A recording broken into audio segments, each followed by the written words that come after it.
نجاشی عیسائی بادشاہ جب رسول اللہ صلی اللہ علیہ وسلم کے صحابہ ہجرت کر کے گئے ہیں نجاشی کے پاس، غیر مسلم ریاست تھی، صحابہ پناہ لینے کے لیے گئے ہیں غیر مسلم ریاست کے پاس، تو عبداللہ ابن مسعود رضی اللہ تعالی عنہ وہ بھی نجاشی کے پاس گئے جب ہجرت کی ہے۔ نجاشی غیر مسلم تھا مگر اس نے مسلمانوں کو پناہ دی، اس کو اندازہ تھا کہ ان پہ کیا ہو رہا ہے، ظلم۔ اس وقت بھی غیر مسلم دونوں طرح کے ہوتے تھے، ظلم ہو رہا ہے۔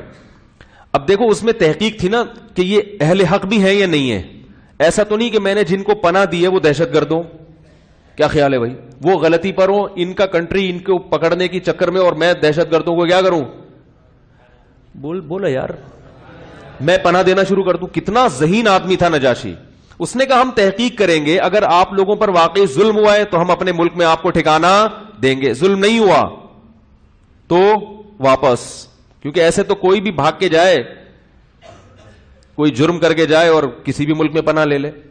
کتنا میں اس کی عقل پہ حیران ہوتا ہوں، غیر مسلم تھا مگر کس قدر تمیز کا انسان تھا، آپ دیکھو کتنی تمیز تھی اس میں۔ تو جب ان لوگوں نے بلایا تو ابو سفیان پہنچے پیچھے سے، انہوں نے جا کے بتایا کہ بھئی یہ ہمارے ملک سے بھاگے ہوئے لوگ ہیں، انہوں نے ظلم کیا ہمارے اوپر، یعنی ہمارے مذہب کو چھوڑ دیا، باپ دادا سے جو دین چلا آ رہا تھا۔ تو حضرت جعفر طیار رضی اللہ تعالی عنہ کو نجاشی نے بلایا تفتیش احوال کے لیے کہ آپ بتاؤ معاملہ کیا ہے، کیوں آپ لوگوں نے اپنی قوم، جو ایک آپ کی پرمپرا چلی آ رہی تھی، ایک روایات چلی آ رہی تھی، اچھا انسان تو وہی ہوتا ہے جو اپنی روایات کی حفاظت کرے، کیا خیال ہے، خام میں 1.5 اینٹ کی ایک الگ مذہب بنا دینا، الگ مسجد بنا دینا، اس کو کوئی بھی اچھا نہیں سمجھتا۔ تو آپ کی جب ایک روایات تھیں، ایک ملک میں ایک لا تھا، ایک قانون تھا، تو اچھی روایات تھیں، آپ خام میں ایک الگ مذہب لا کے قوم کو لڑوا دیا، آپس میں فسادات پیدا کر دیے، تو اس کی کیا وجہ ہے؟ تفتیش احوال کے لیے نجاشی نے حضرت جعفر طیار رضی اللہ تعالی عنہ جو نبی کے چچا زاد بھائی تھے ان کو بلا کے پوچھا کہ بھئی آپ بتائیں کیا معاملہ ہے۔ حضرت جعفر طیار رضی اللہ تعالی عنہ نے تقریر شروع کی اور بتایا کہ ہم مردار کھایا کرتے تھے۔ ہم کیا کھاتے تھے؟ جانور کا مردہ گوشت، مردہ جانور۔ کتنی گھٹیا حرکت ہے۔ حیرت کی بات یہ کہ آج الٹے کاموں پہ نا اچھائی کا لیبل لگا دو تو وہ اچھے بن جاتے ہیں۔ لوگ امریکہ میں جا کے بغیر ذبح کی ہوئی مرغی کھا رہے ہیں، لیکن چونکہ گورے کھاتے ہیں تو اب یہ مردہ کیا ہو گیا، ان کے لیے حلال ہو گیا۔ اللہ کے بندو، مرغی ہو یا کوئی بھی خون والا جانور، اس کے بلڈ میں، اس کے جسم میں جو بلڈ ہوتا ہے وہ گندا ناپاک ہے، وہ گورے کے کہنے سے پاک۔ گوروں کو اس سے ہوش نہیں ہوتا کہ پاک ہے ناپاک، وہ کہتے ہیں پروٹین ہے یا نہیں ہے۔ چائنا والے بھی کتا بھی کھائیں گے، بلی بھی کھائیں گے، ان کو اس سے کیا غرض کہ یہ پاک ناپاک ہو گئے؟ واٹ از پاک اینڈ واٹ از ناپاک، یہ کیا ہے بھائی؟ کتے میں پروٹین ہے تو کھا لو۔ یہ تو اسلام بتاتا ہے آپ کو کہ انسان کے بچے ہو، ہر چیز کھانے کی، چوہے کھانا شروع کر دو۔ یہ کون سی یہ انسانیت ہے بھائی؟ اور جو حلال جانور ہیں وہ بھی کھاؤ گے تو ذبح کر کے تاکہ ان کا بلڈ نکل جائے، تو لوگوں کو پرواہ نہیں ہے، اب چھوڑتے چلے جا رہے ہیں۔ تو جعفر طیار کہہ رہے ہیں ہم اتنے گندے تھے کہ ہم کیا کھاتے تھے؟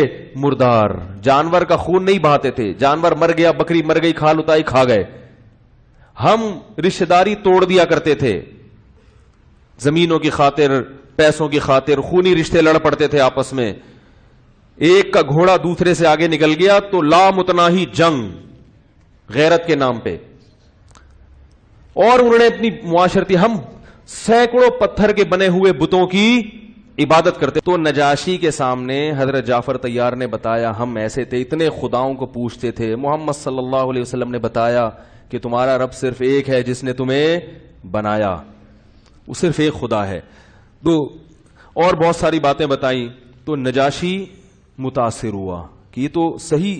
پھر نجاشی نے کراس کوئسچن پوچھے کہ محمد صلی اللہ علیہ وسلم کے آباء و اجداد میں کوئی بادشاہ تو نہیں گزرا؟ کہا نہیں گزرا، کیونکہ جن کے آباء و اجداد میں سیاستدان بادشاہ گزرتے ہیں ان کو بھی سیاست کا شوق۔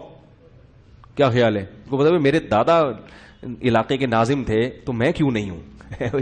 باپ دادا میں کوئی گزرا ہوتا کونسلر بادشاہ, تو ان کو بھی ہم کہتے ہیں سیاست کا شوق ہے, یہ بھی چاہ رہے ہیں کوئی لیڈرشپ آ جائے. دوسرا اس نے کہا ایسا کبھی جھوٹ بولا انہوں نے؟ تو انہوں نے کہا نہیں. تو اس نے کہا یہ کیسے ہو سکتا ہے؟ ہرقل بادشاہ سے بھی کلام ہوا, اس نے بھی بڑی زبردست تحقیق کی. تو اس نے یہ کہا کہ یہ کیسے ہو سکتا ہے کہ کبھی 40 سال ایک شخص تمہارے درمیان, اور اس زمانے میں گاؤں کے جیسے حالات ہوتے تھے, سب ایک دوسرے کو جانتے تھے, کہ 40 سال تک محمد صلی اللہ علیہ وسلم نے کبھی جھوٹ نہیں بولا, اور ایک دم بولا تو اتنا بڑا کہ میں خدا کا نبی ہوں. یہ کیسے ہو سکتا ہے؟ جو جھوٹا ہوتا ہے تو آہستہ آہستہ ہوتا ہے نا. دیکھو کسی بچے نے کبھی مسجد سے چپل بھی نہ چرائی ہو اور ایک دم وہ بینک لوٹ کے چلا جائے, ایسا تھوڑی ہوتا ہے.